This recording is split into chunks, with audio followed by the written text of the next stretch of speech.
Este es un mensaje del pastor John MacArthur, traducido y predicado en español para el mundo de habla hispana. Uno de los grandes gozos en nuestro tiempo de adoración juntos es estudiar la palabra de Dios. ¿Cómo podemos adorar a Dios a menos de que sepamos quién es Él? ¿Cómo podemos adorarlo a Él plenamente a menos de que lo adoremos en verdad y esa verdad viene a nosotros mediante su palabra? Abramos nuestras Biblias en el capítulo 24 del Evangelio de Mateo. Mateo capítulo 24. Es con emoción que llegamos a este pasaje esta mañana, conforme continuamos estudiando este gran sermón de la segunda venida predicado por nuestro Señor Jesucristo. Es conocido como el discurso del Monte de los Olivos.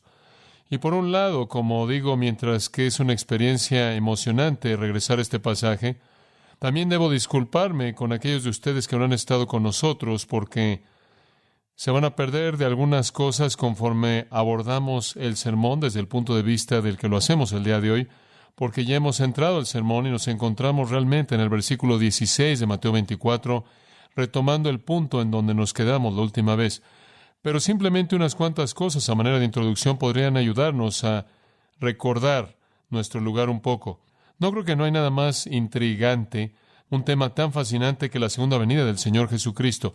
No conozco ningún otro tema bíblico que pueda producir la misma cantidad de curiosidad que este tema puede crear. Y realmente hay unas cuantas cosas en la Escritura que son tan motivadoras para el creyente y para el incrédulo como el sentido de realidad acerca de la segunda venida de Jesucristo. El apóstol Pablo dijo, conociendo el temor del Señor persuadimos a los hombres. En otras palabras, reconociendo que Cristo vendrá en juicio y va a traer un holocausto aterrador sobre la tierra, presentamos el Evangelio para que los hombres puedan escapar de eso. También, Pablo dijo que laboramos, estando presentes o ausentes, para que en un sentido seamos aceptados por Él. Entonces nosotros que somos creyentes servimos al Señor sabiendo que algún día va a venir a recompensarnos si queremos ser hallados fieles. Entonces la segunda venida de Jesucristo, tanto desde el punto de vista de advertencia para un incrédulo del juicio que está por venir y desde el punto de vista de alentar a un creyente con la recompensa que está por venir, es un tema muy motivador.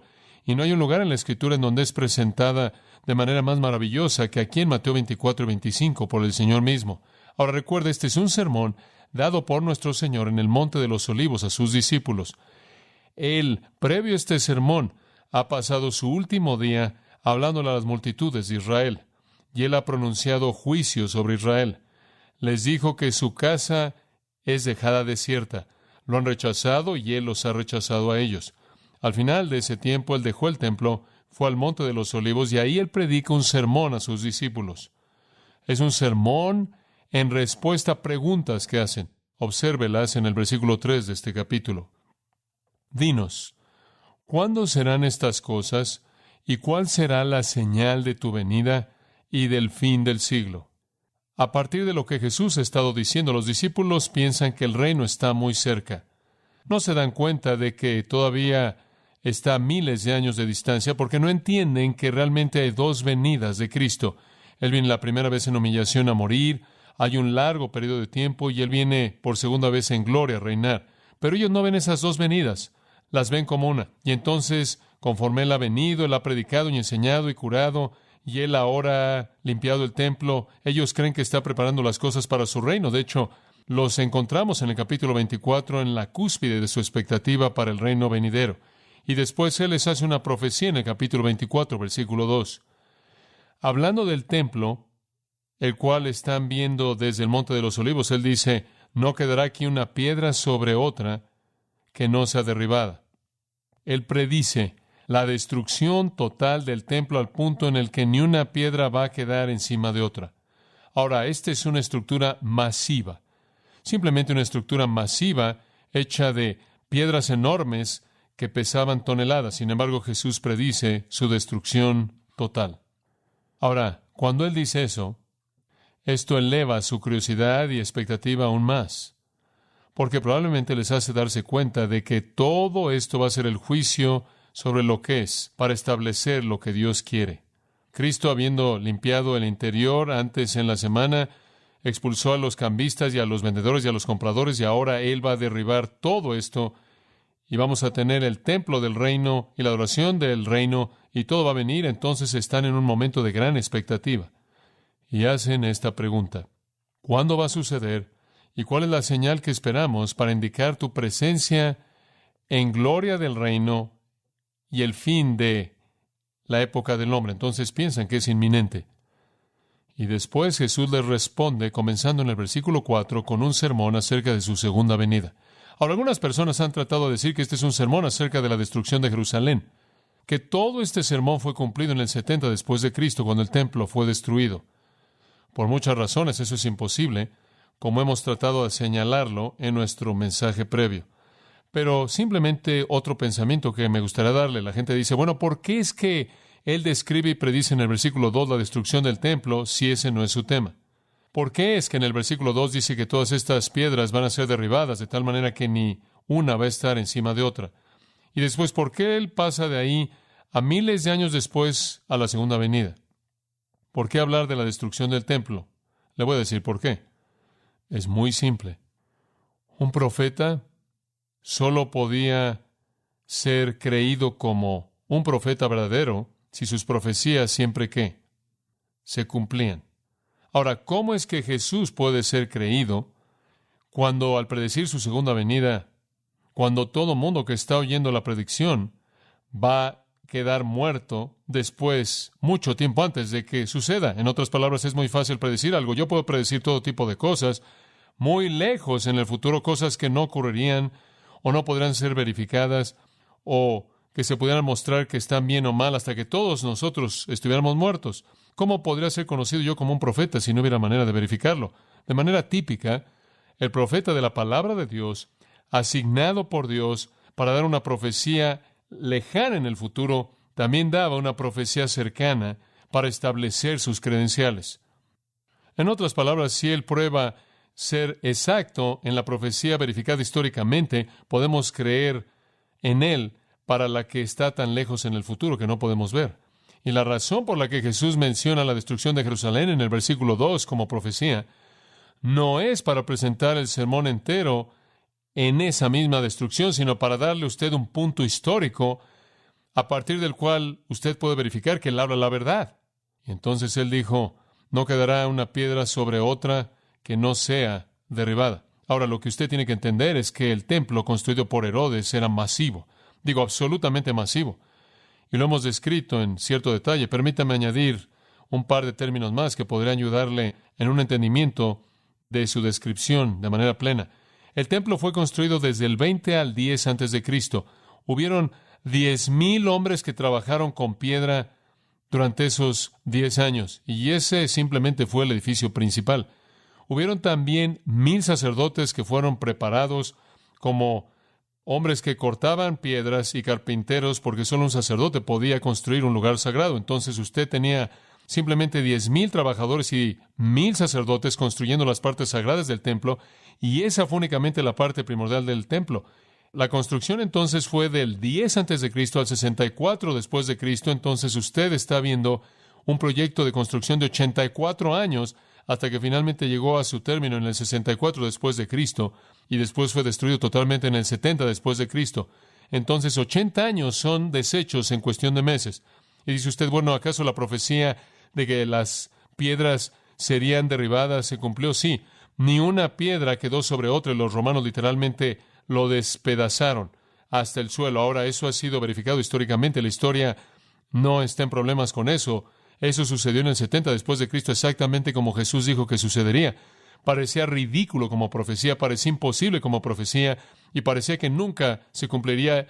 Y eso es lo que lo hace una credencial tan buena, que Jesús predice algo que realmente nunca alguien podría haber esperado, nunca lo habría alguien previsto, nadie jamás habría soñado que alguien podría venir que tuviera tanto poder como para destruir eso, derribar eso, o que querría derribar un edificio tan magnífico hasta dejarlo en el suelo. Pero eso es exactamente lo que pasó. Y le conté de la furia y la pasión de los soldados romanos, siendo a tal grado que el general romano mismo, estando en medio del templo, les gritaba pidiéndole que lo quemaran. Ni siquiera podía hacer que obedecieran sus propias órdenes. Estaban tan poseídos, creo yo, por las fuerzas de Satanás, que derribaron eso hasta el suelo tratando de quitar todos los remanentes de la adoración a Dios, pero de hecho estaban cumpliendo la profecía de Jesús, dándole credenciales como alguien que habla y habla la verdad. Ahora, cuando sabemos que Jesús puede ser verificado en el pasado, en una profecía cercana, podemos creer en Él para una profecía lejana, ¿verdad? Y ahí yace la razón para la predicción de la destrucción de Jerusalén en el versículo 2, como un establecimiento de sus credenciales como un profeta veraz. Ahora ellos piensan que esto, los discípulos piensan que esto todo es parte del fin, y entonces preguntan, ¿cuál es la señal de que todo esto va a llegar a un fin? Y esa es su pregunta en el versículo 3, y eso da lugar al sermón que va del 24, versículo 4, hasta el capítulo 25. Ahora, por cierto, este acto de Jesús, al usar una profecía cercana para darle credenciales de sí mismo, para que él pudiera ser creído para una profecía lejana, es algo que Daniel hizo, Isaías hizo, Zacarías hizo. Es típico para los profetas hacer eso. Entonces presentaron la pregunta, ¿cuál es la señal de tu venida, tu presencia, tu reino, tu gloria y el fin del día del hombre? Y el Señor responde al darles una serie de señales del versículo 4 al 14, que Él llama en el versículo 8 el principio de dolores. El principio de dolores. Como dijimos, los dolores de parto se llevan a cabo al final y dan a luz. Son aquello que dan lugar a que una mujer dé a luz. Y así será con ciertas cosas que estén sucediendo al final de la edad del hombre, del siglo del hombre, que resultarán en el reino de nuestro Señor Jesucristo. Entonces, el versículo 4 al 14 da estas cosas generales que van a pasar y serán el principio del fin apenas previo a la venida de Cristo. Pero Jesús da un paso más hacia adelante en el versículo 15 y dice, hay un acontecimiento que dispara todo. Cuando veáis la abominación desoladora de la cual habló Daniel el profeta, ahí en el lugar santo, el que lee entienda. Ahora, cuando usted vea la abominación desoladora, usted sabe que ese es el gatillo que inicia todo. Versículo 21 dice, porque habrá una gran tribulación como nunca la ha habido desde el comienzo del mundo hasta este entonces, ni jamás la habrá. Entonces, cuando vean ese acontecimiento, ese es el gatillo. Esa es la señal que comienza los dolores de parto. Y la semana pasada entramos a detalle en el versículo 15 y explicamos la abominación desoladora. Lo que es el anticristo que llega al templo, que será reconstruido en el tiempo final. Los judíos estarán adorando ahí. Él viene como su protector, Él viene como su aliado, Él viene como el que los defiende en contra de la agresión de la amenaza rusa y árabe. Él viene como una especie de su salvador. Daniel 9 dice que firman un tratado con Él. Él es el líder de un imperio romano revivido, una confederación europea occidental. Eso es exactamente lo que Daniel predice, que todos se unen y de ellos se levantará este líder que será el protector de Israel. A la mitad de la protección de un periodo de 7 años, Él viola su tratado con ellos, Él profana su adoración en el lugar santo, Él levanta un ídolo, una imagen de sí mismo, 2 Tesalonicenses 2 y Apocalipsis 13, Él demanda que el mundo entero lo adore, y ese es el gatillo que da lugar a todo el holocausto del tiempo final. Entonces el versículo 15 describe eso como la abominación desoladora. Abominación se refiere a algo detestable, desoladora se refiere a que arruina. Un acto detestable de idolatría que arruina, que comete sacrilegio en el templo de Dios. Ahora, cuando eso suceda, todas las cosas del versículo 4 al 14 se van a desatar.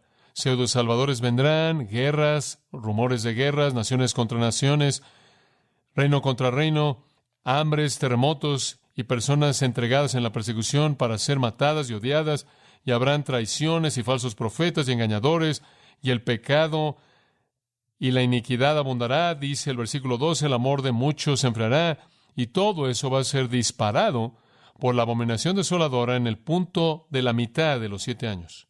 El rey falso de Satanás se vuelve el rey del mundo y él está poseído por el demonio, está inspirado por el infierno, odia a Cristo, desafía a Dios, mata a los cristianos, menosprecia a los judíos, es el hombre de pecado que se apodera del liderazgo del mundo y Satanás hace todo lo que puede por destruir a todos los cristianos, todos los judíos, la nación de Israel y detener a Jesucristo de que establezca su reino.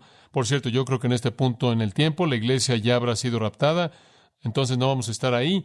Esperamos ese tiempo cuando el Señor nos saque y después traiga ese juicio sobre la tierra y regresaremos al fin de ese tiempo con Él desde el cielo cuando Él establezca su reino. Y ese tema lo cubriremos más en otros estudios. Entonces el Señor nos ha dado un panorama claro de su venida. Él dice, aquí están los dolores de parto, aquí está el tipo de cosas que están pasando y aquí está el gatillo que comienza todo. Ahora, al llegar a los versículos 16 al 28, Él nos advierte. Y Él advierte a todos los lectores que leerán esto, que conocerán esto en el tiempo en el que suceda. Y él advierte de 4 cosas: calamidad severa, confusión sutil, colapso espiritual y una segunda venida. Y esto es algo realmente fascinante. El versículo 15 dice, por tanto, ¿cuándo? Comienza con el cuándo. Por tanto, cuando veáis en el lugar santo la abominación desoladora, entonces, versículo 16, los que estén en Judea, huyan a los montes. Ahora, ¿cuál es la respuesta cuando esto suceda? Cuando esto suceda, huyan, huyan. La palabra griega es feugo, de la cual obtenemos la palabra fugitivo. Corran, sálganse, porque mientras que ustedes se queden en Jerusalén, van a ser vulnerables a la muerte, van a ser vulnerables a la persecución, especialmente si eres un judío, porque el anticristo quiere aplastar a Israel. Satanás ha querido hacer eso a lo largo de la historia, porque si él puede eliminar a Israel, él puede detener el plan entero de Dios, el cual es cumplido en últimas, en llevar a Israel a la salvación y a su reino. Satanás ha tratado de aplastar al judío a lo largo de la historia. Y cuando el anticristo se apodere de Jerusalén, establezca su trono ahí en Jerusalén, los judíos que queden ahí van a ser muy vulnerables. Y entonces él dice, en ese día más vale que corran. Más vale que corran. Y no solo eso, si resulta haber alguno ahí que sean creyentes que se rehúsen a adorar al anticristo, que son cristianos, más vale que corran también si están en Judea. Judea es el área en la que Jerusalén es la ciudad principal, la parte sur de Palestina. Algunos de ustedes que son creyentes, más vale que también corran, porque también va a querer aplastarlos. Apocalipsis 13 dice que él quiere hacer guerra con los santos. Y sabemos en Apocalipsis 12 que él quiere aplastar a Israel. Entonces el mandato general aquí a huir es para cualquier persona que se rehúsa a postrarse ante la imagen del anticristo, sea judíos que se rehúsan a hacerlo, sean cristianos que se rehúsan a hacerlo, más vale que corran. Y entonces creemos que cuando esto suceda, habrá una especie de éxodo de la tierra, saliendo de la ciudad de Jerusalén, buscando protección. No toda persona va a salir. Regresa a Zacarías por un minuto. El penúltimo libro en el Antiguo Testamento, el penúltimo capítulo del libro, versículo 8 del capítulo 13, y sucederá, Zacarías ve ese mismo periodo de tiempo aquí, sucederá que en toda la tierra, dice Jehová, 2 partes serán cortadas y morirán. No todos los judíos van a salir de ahí. El anticristo va a entrar en contra de ellos y 2 de 3 van a morir. Va a haber una matanza terrible, el holocausto en contra de los judíos del futuro. Va a ser tan grande, obviamente a partir del versículo 21, mucho mayor que cualquier holocausto en el pasado. 2 de 3 van a morir. Versículo 9 dice, una tercera parte será librada y refinada por Dios y guardada por Dios. Entonces Zacarías nos dice que cuando los judíos huyan, no todos van a sobrevivir. No todos ellos van a poder salir. Vaya Apocalipsis capítulo 6. Y mantenga en mente ahora, estamos hablando de un tiempo como este tiempo y personas como nuestra gente, y este no es algún tipo de fantasía espacial. Esto es algo que sucede. Y cuando este gobernante político que salga de la Europa revivida, se apodere y diga que Él es Dios y haga esta imagen y haga este tipo de cosas y comience a matar a la tierra y comience ahí en Jerusalén, la gente va a tener que huir para guardar su vida. Esto va a ser un holocausto real. Y los judíos, muchos de ellos van a perecer, como acabo de leer, 2 de 3 van a morir. Y muchos otros también. En Apocalipsis 6 encontramos en el versículo 6 que cuando el 5º sello es abierto, este es un sello que describe ese mismo periodo de tiempo conocido como la tribulación. Debajo del altar están las almas de aquellos que fueron matados por la palabra de Dios y el testimonio que tuvieron. Aquí hay creyentes, aquí hay cristianos, gentiles o judíos, del tiempo de la tribulación que hayan sido martirizados por su fe. Ellos tampoco escaparon, fueron martirizados, perdieron sus vidas. Y en cierta manera son retratados aquí clamando, ¿hasta cuándo, Señor? Versículo 10, ¿hasta cuándo vengará nuestra sangre en aquellos que moran en la tierra? ¿Hasta cuándo es que vas a detener esta carnicería en donde el anticristo está masacrando a los santos? Y se les dieron ropas blancas a cada uno de ellos y se les dijo que debían reposar ahí por un poco de tiempo. La tribulación no se ha acabado aún, apenas está comenzando. Y sus consiervos y sus hermanos tienen que ser matados. Eso es parte del cumplimiento. Habrá martirio. Entonces Zacarías parece ver a judíos siendo matados y Apocalipsis parece ver a santos que han creído en Cristo siendo matados. No todos van a escapar. Los que no escapen, el punto que estoy presentando es que van a pagar con sus vidas. Esa es la razón por la que dice, corran rápido, porque su vida está en juego. En Apocalipsis capítulo 11, habla de 7,000 personas muriendo en la ciudad de Jerusalén mediante un terremoto. En el capítulo 12, versículo 11, dice que hay mártires que no amaron sus vidas hasta la muerte. En otras palabras, mientras que algunos están traicionando a Cristo y algunos están negándolo, en lugar de morir, hay algunos que no aman sus vidas tanto, están dispuestos a morir por el testimonio de Cristo y morirán. En el capítulo 13, versículo 7, dice que Él hace guerra con los santos y los vence. Eso de nuevo indica martirio. Capítulo 17, versículo 6, retrata el sistema religioso falso embriagado con la sangre de los mártires. Entonces, todos esos pasajes nos muestran que cuando esto suceda, la abominación desoladora que se ha establecido, el anticristo se vuelve el gobernante del mundo. Él es capacitado por Satanás, él es ayudado por fuerzas demoníacas y por hombres y mujeres por todo el mundo. Él se mueve en contra de Israel y tienen que huir por sus vidas y solo la tercera parte de ellos van a sobrevivir. Él se mueve en contra de los creyentes a lo largo de ese periodo de tiempo y tienen que huir por sus vidas y no todos ellos van a sobrevivir tampoco. Pero para aquellos que huyan, habrá alguna ayuda sobrenatural. Y particularmente aquí se hace indicación en Apocalipsis 12 con respecto a Israel. Es un pasaje fascinante. En Apocalipsis 12 usted tiene una imagen aquí. Hay una mujer y hay un niño. Y la mujer es Israel y el niño es Cristo. Y describe el hecho de que de la nación de Israel Cristo fue producido. Y después hay un dragón en este retrato. El dragón es Satanás y el dragón persigue a la mujer y, claro, quiere matar al niño.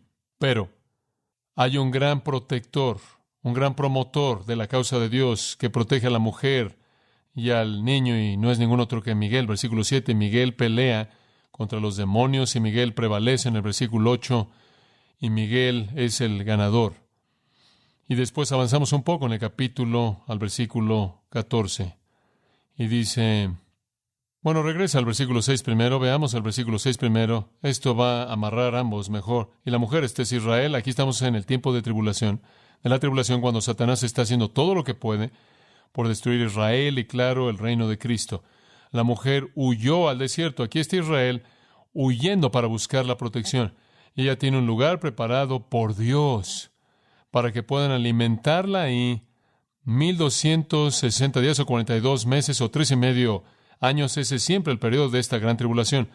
Eso nunca es violado. Es siempre un periodo de 3 y medio años, porque a la mitad del pacto de 7 años, Daniel habla de esto. El anticristo hace el pacto de 7 años, él lo rompe, y por 3 y medio años, 42 meses, 1260 días, usted tiene este holocausto.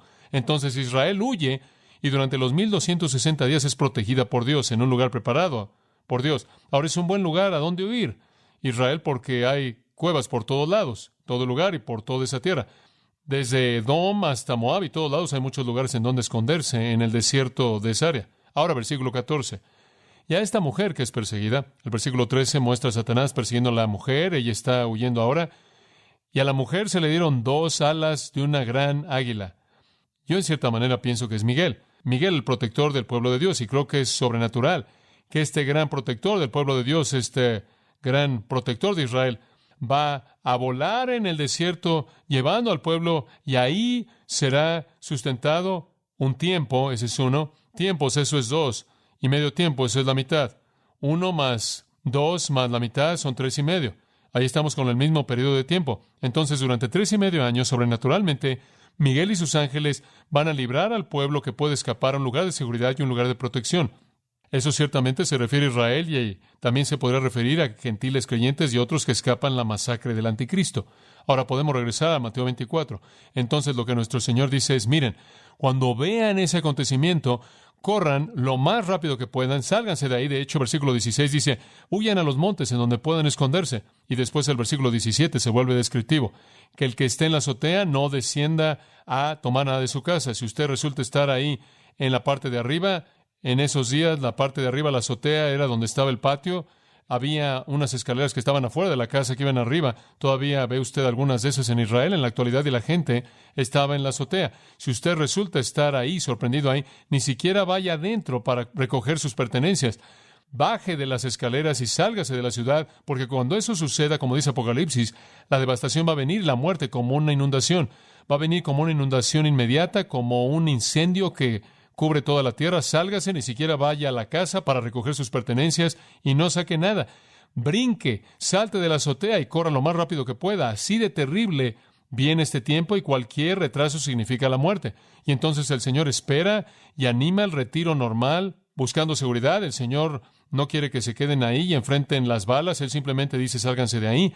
Él no está promoviendo un complejo de mártir. Corran. El versículo 18 dice, ni el que esté en el campo regrese por su capa. Capa se refiere a la cubierta exterior. Y si usted está trabajando allá afuera en el campo y dejó su capa a unos metros y usted está trabajando ahí en el campo haciendo eso y escucha que esto sucedió, no regrese ahí al carro por nada. Sálgase, simplemente corra, porque Satanás se ha apoderado.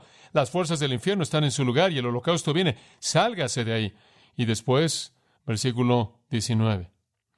Y hay de aquellas, literalmente, el griego dice, mujeres que tienen algo en el estómago, aquellas que están embarazadas. Y para aquellas, literalmente dice, las que están dando el pecho. Ay de las mujeres embarazadas y las madres que están lactando. Dice usted, ¿por qué? Bueno, algunos comentaristas dicen por qué es tan difícil correr cuando usted está embarazada. Es tan difícil correr cuando usted tiene un pequeño bebé a quien está amamantando en sus brazos, y no hay duda, eso es verdad. Pero creo que hay algo más que es honesto. Y conforme estudié la Biblia para tratar de ver exactamente lo que el Salvador estaba diciendo aquí, llegué al capítulo 13 de Oseas. Y un tiempo cuando Oseas ve el fin y habla de la salvación de Israel y el traer de regreso a Israel y cómo Dios traerá juicio contra aquellos que habrán juzgado a Israel de manera equivocada. Y en el versículo 16, simplemente la última parte del versículo, dice esto. Y esto es algo interesante. Samaria será desierta porque ella se habrá rebelado contra su Dios. Ahora, cuando Dios venga a traer su juicio en contra de su pueblo rebelde, cuando Dios venga a atar todos los cabos sueltos de la iniquidad de Efraín, cuando Dios venga para restaurar, primero Él debe limpiar. Y dice en el versículo 16, caerán por la espada, sus infantes serán despedazados.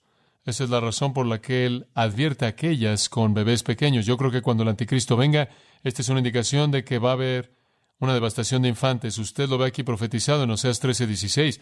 Lo ve cumplido inclusive cuando Cristo nació. Cuando Satanás trató de detener el nacimiento de Cristo, ¿qué hizo? Masacró a todos los bebés. Cuando Satanás trató de matar al profeta de Dios como Cristo, quien fue Moisés, ¿qué hizo? Masacró a todos los bebés tratando de llegar a Moisés. Y no será diferente en ese periodo de tiempo. El anticristo, creo, es que va a traer sobre el mundo una actividad tan infernal que va a incluir a los infantes siendo despedazados, y las mujeres embarazadas, mujeres con niños, serán abiertas. Y eso, creo yo, es primordialmente la razón por la que el Señor advierte en esa área, que el tipo de cosas que van a pasar en ese día son casi inexplicables para nosotros, casi increíbles para nosotros, pero eso es porque no entendemos la naturaleza del holocausto. Cuando Satanás tenga control total del mundo, la iglesia es quitada, el que lo refrena es quitado, y quite su poder que lo refrena, todo el pecado esté desatado, todo el infierno se desate, y eso es lo que sucede. Y entonces el Señor dice, en ese día más vale que corran, y más vale que corran rápido. Y oh, cuán triste para aquellos que tengan bebés pequeños, que serán despedazados, y aquellas que estén embarazadas, que enfrenten la posibilidad de ser abiertas. Increíble. Y después, versículo 20, Él dice, orad que vuestra huida no sea en el invierno, ni en día de reposo. Y esto es simplemente para enfatizar la urgencia. Oren que no sea el invierno, podría ser frío, podría estar lloviendo, inclusive podría estar nevando, porque hay partes en Israel donde hay nieve. Y entonces deben orar que no sea esto en un tiempo cuando no puedan viajar rápidamente, ni en día de reposo.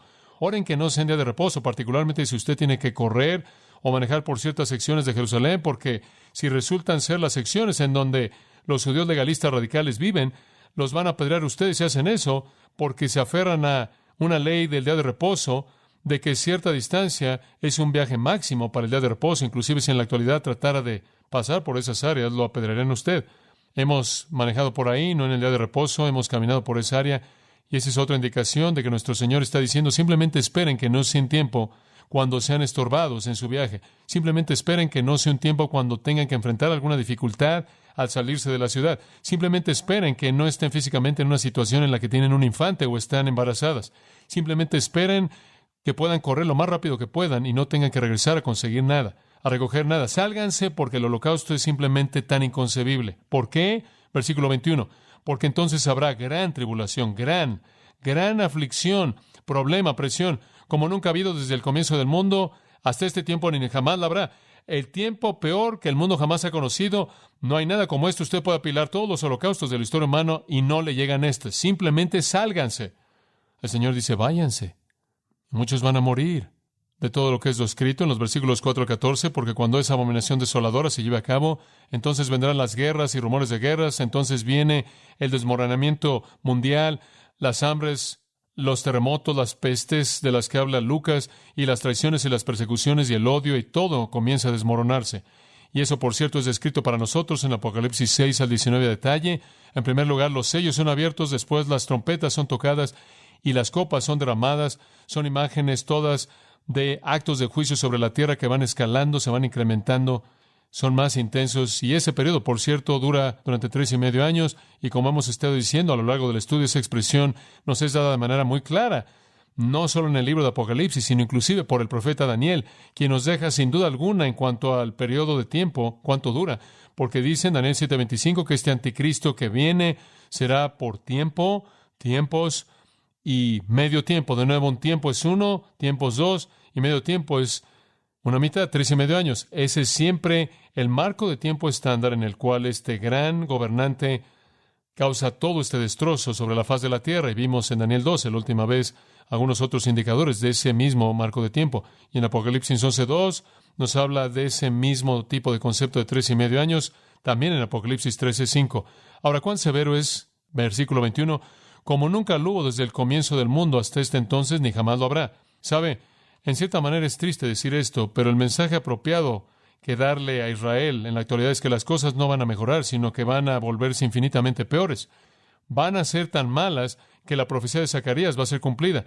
Va a venir una profanación y una abominación, va a venir un holocausto en Jerusalén que va a quitar las vidas de 2 de cada 3 de ustedes. Está por venir algo devastador, como nada en lo que ha soñado en el futuro, cuando, como Oseas dice, bien podría ser que sus mujeres embarazadas sean abiertas y los hijos de las madres que están lactando son despedazados. Increíble pensar en esto. Ahora, permítame decirle, por favor, que nada de esto jamás podrá relacionarse con la destrucción de Jerusalén en el 70 después de Cristo. La única razón por la que el Señor jamás nos dio eso fue como un punto de credencial, y tratar de hacer que todo esto cumpla eso es torpe, pero la gente que quiere hacer eso con frecuencia también quiere tomar el libro entero de Apocalipsis y relacionarlo con la destrucción de Jerusalén, lo cual usted tampoco puede hacer a menos de que sea totalmente deshonesto con la Escritura. Ahora, el peor tiempo en la historia del mundo, y en el versículo 22 es fascinante, y a menos de que esos días sean acortados, ninguno será salvo, sino por causa de los elegidos serán acortados. Ahora es interesante pensar en lo que esto significa.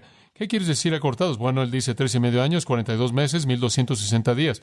Cada vez que la Biblia habla de esto, habla así de tiempo, tiempos y medio tiempo. Y en ningún lugar dice que será más corto que eso. Siempre es ese mismo tiempo. Entonces, la palabra para cortados, la cual es una palabra interesante, ekolopstan, podría significar instantáneamente detenido. Termina inmediatamente. Se detiene rápidamente, a menos de que fuera terminado rápidamente, inclusive los elegidos serían devastados. Pero creo que hay una mejor explicación para la palabra.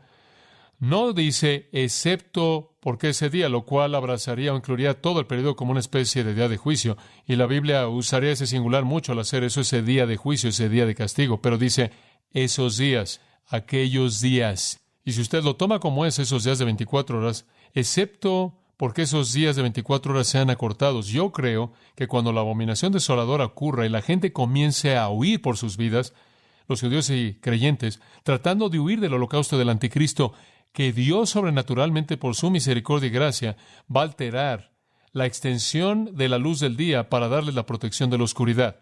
Dice usted, bueno, ¿de dónde sacas eso? Observe Apocalipsis capítulo 6. Apocalipsis capítulo 6, versículo 12, y aquí el sexto sello de nuevo se desarrolla durante este periodo de tiempo, y hubo un gran terremoto, y el sol se volvió oscuro como el silicio, y la luna se volvió como sangre, las estrellas del cielo cayeron a la tierra, como los higos caen de la higuera, versículo 14, el cielo se enrolló como un rollo, y todo monte e isla se salió de su lugar. Ahora, creo que lo que usted tiene aquí es una alteración de los cuerpos celestiales, y cuando el sol se oscurece, hay oscuridad. De hecho, si el sol es oscuro, la luna también está oscura. Y si todas las estrellas se apagan, está oscuro. Capítulo 8, versículo 12. El primer conjunto de juicios que acabamos de ver son los sellos. El segundo son las trompetas. Pero observe lo que sucede en los juicios de las trompetas en el capítulo 8, versículo 12. El cuarto ángel tocó y la tercera parte del sol fue herida, la tercera parte de la luna, tercera parte de las estrellas. La tercera parte de ellas fue oscurecida y el día no se mostró por la tercera parte de ella. La luz del día será reducida por una tercera parte. Ahora vaya al capítulo 16, versículo 10. En el 16:10 dice, el quinto ángel derramó su copa en el trono de la bestia y su reino estuvo lleno de oscuridad y mordían sus lenguas de dolor. Y creo que lo que está pasando es que gradualmente hay menos luz en el día hasta que en últimas, al final del periodo de la tribulación, es oscuridad total y las huestes del anticristo están moviéndose en oscuridad absoluta.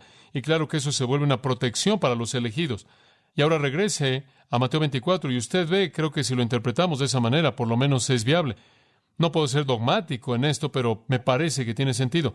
A menos de que esos días fueran acortados, ninguna carne será salva. Es solo la protección de la noche y la luz del día siendo apagada que salva a la gente. Pero por causa de los elegidos, esos días serán acortados. Por causa de que Dios preserve a su pueblo escogido. Ahora usted puede relacionar la palabra elegidos a Israel, mis elegidos como son llamados en el Antiguo Testamento, Israel, mis escogidos. Dios afirma que Él escogió esa nación. Y entonces Él protege a su pueblo, Él guarda a su remanente.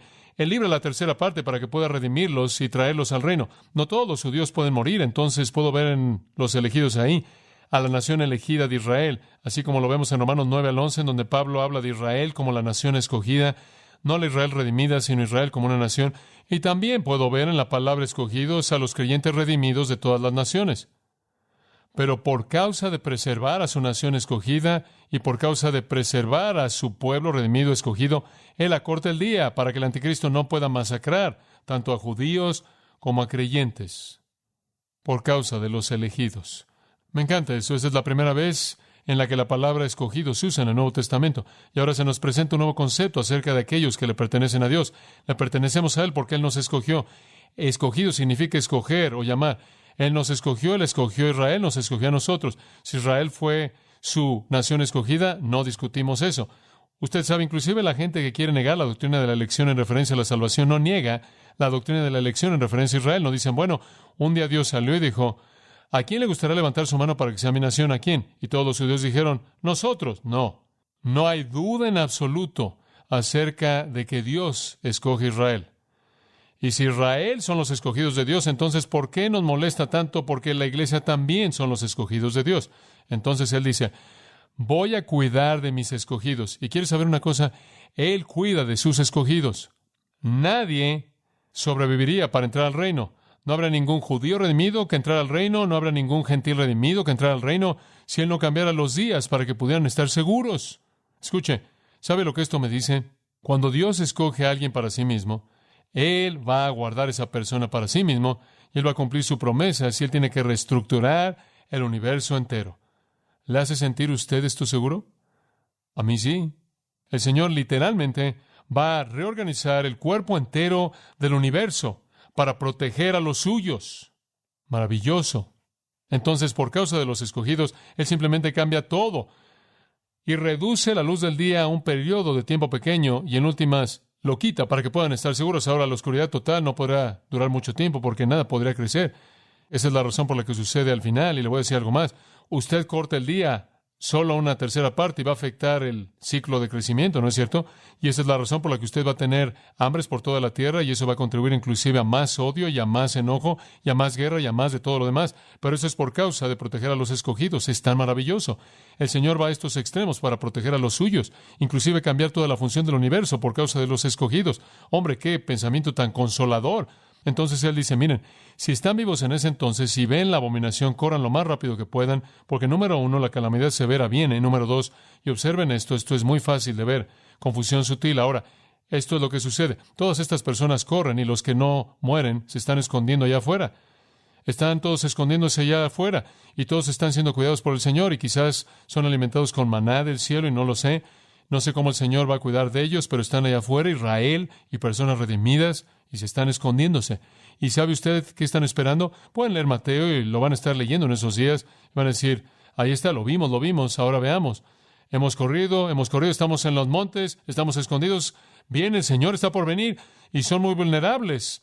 ¿Lo ve? Gente en gran desesperación, son extremadamente vulnerables y algún falso profeta podría estar corriendo y diciendo, aquí está, Él está aquí, está ahí en el desierto, Él está ahí por el mar. Lo tenemos ahí escondido en una cámara secreta en Jerusalén. Vengan, vengan.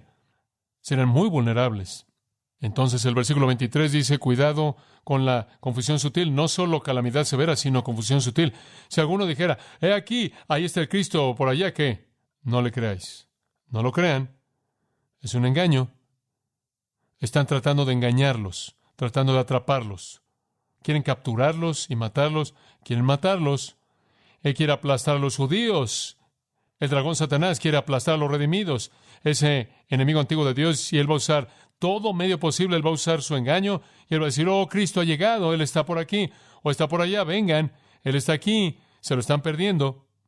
No lo crean, porque se levantarán cristos falsos, aquellos que dicen ser el Mesías, y falsos profetas, aquellos que apuntan al que dice ser el Mesías, sus emisarios.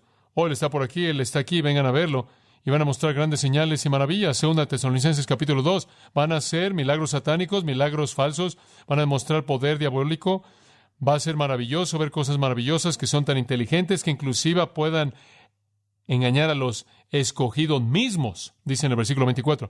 Si fuera posible, engañarían a los escogidos mismos. ¿Quieres saber algo? No es posible. Esa es la razón por la que dice eso. De otra manera, él diría, engañarán a los escogidos mismos. Él dice, no, si fuera posible. No pueden engañar a los escogidos mismos. Usted no puede engañar a los escogidos mismos. Los que son elegidos verdaderamente, que verdaderamente conocen a Cristo, nunca podrían ser engañados acerca de quién es Él. Cuando Sun Myung Moon dice, yo soy Cristo, yo digo, no, no lo eres. De hecho, ni siquiera estás en el periodo correcto de tiempo. Espera hasta la tribulación, entonces ven y di eso, y tampoco te creeremos en ese entonces. Cuando alguien dice, yo soy Cristo, aquí está Cristo, ahí está Cristo, el Jesús mormón, el Cristo de los testigos de Jehová, este Cristo, aquel Cristo, nunca engañará a alguien que realmente conoce a Cristo. Juan 10 dice, mis ovejas oyen mi voz y me conocen y yo las conozco. Y si alguien se entrega a otro Cristo, nunca conocieron al Cristo verdadero, porque una vez que usted conoce al Cristo verdadero, usted no puede ser engañado. Entonces los escogidos son protegidos, no pueden ser engañados y no pueden ser destruidos, porque la soberanía de Dios los protege al reorganizar el universo y no pueden ser engañados porque tienen en ellos el conocimiento del Cristo verdadero. Pero les van a disparar, los cristos falsos van a venir y van a decir, aquí están estas personas, están desesperadas, esperando al Mesías, el mundo se está desmoronando, el calendario está cambiando, las estrellas están cayéndose del cielo, guerras por todos lados, matanza, masacre, ríos convirtiéndose en sangre, el mar convirtiéndose en sangre, el holocausto entero de Apocalipsis 6 al 19 se está llevando a cabo alrededor de ellos y simplemente es un tiempo devastador en el mundo, todas las plagas están desatándose, terremotos, hambres, todo esto, y van a estar escondidos, aferrándose al esperar la venida de Jesucristo, van a ser tan vulnerables a un grupo de falsos profetas diciendo, Él está aquí, Él está allá, vengan y véanlos, lo tenemos aquí, aquí está. Entonces, si lo oyen, no lo crean, porque todos estos engañadores van a venir. Versículo 25, aquí os lo he dicho antes. Él lo hizo en el versículo 5 y en el versículo 11. Él dijo, falsos cristos, falsos profetas, falsos mesías, les dije antes. Él también les dijo mucho tiempo antes. Él les dijo desde Mateo capítulo 7, Mateo 15, Mateo 16, Mateo 23. Él les ha estado diciendo, cuidado con estos engañadores. No sean engañados, no busquen algún Mesías secretos. Observen esto, versículo 26. Si les dijeran, aquí, Él está en el desierto. No, Él está en la cámara secreta. Lo tenemos escondido en una cámara secreta. No lo creáis, no vayan ahí. No se acerquen a ese lugar. Están siendo engañados. ¿En serio? Entonces, ¿cómo sabemos cuando Él llegue aquí? Versículo 27. Es tan maravilloso. Porque como el rayo viene del este y brilla hasta el oeste, así será la venida del Hijo del Hombre. ¿No es eso maravilloso? Digo, va a ser como un relámpago que va cruzando por el cielo de este a oeste, simplemente sacudiendo a todo el mundo. Su venida va a ser repentina, pública, visible, universal y gloriosa. Y el mundo entero la va a ver. Observa Apocalipsis 1:7. Dice esto. He aquí, Él viene con las nubes. Ahora observe esto, Apocalipsis 1:7. Y todo ojo que lo verá. ¿No es eso maravilloso? No van a decir, ¿vino? Me lo perdí. ¿Cuándo? ¿En serio? Eso no va a pasar. Y nadie va a ir y va a decir, Él está aquí, nada más que fue muy silencioso. No lo crean. La Apocalipsis 19, Él viene del cielo, montado sobre un caballo blanco, seguido por todos los santos, vestidos de blanco y ángeles de la gloria celestial, viniendo a la tierra con una espada en su mano, con un atuendo salpicado de sangre para traer juicio sobre el mundo y para destruir a todos los ejércitos que están en contra de él en la batalla. Digo, esta va a ser una venida que todo el mundo va a ver. Entonces, cuando vean la señal, corran rápido. Debido a calamidad severa, confusión sutil y una más, corrupción pecaminosa. Versículo 28. Corrupción pecaminosa. Sálganse por lo que va a pasar. El mundo se va a volver tan corrupto, tan miserable, tan putrefacto, porque donde quiera que esté el cadáver, ahí estarán las aves congregadas. Ahora, esa es una especie de proverbio pequeño. Usted ve un cadáver, usted ve aves de rapiña. Israel y Palestina tienen aves de rapiña.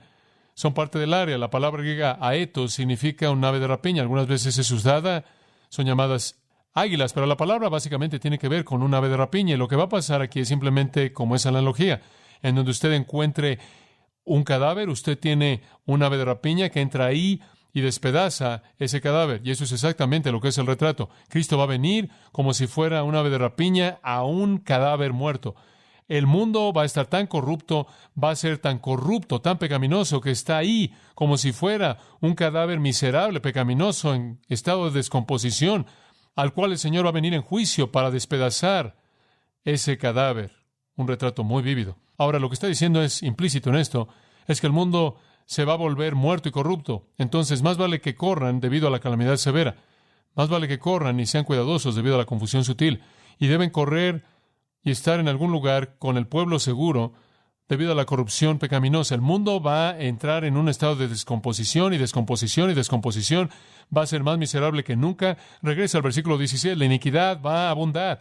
La iniquidad va a abundar. La iglesia ya no está. El Espíritu Santo que refrena ha quitado su poder. Todo el infierno se desata. El pecado llega a condiciones fuera de control y se vuelve tan miserable, tan corrupto, que es como un cadáver sucio, corrupto, en estado de descomposición de un animal, y como un ave de rapiña desciende, por así decirlo, para llevarse ese cadáver. Entonces Dios viene para destruir lo que queda de esa corrupción pecaminosa.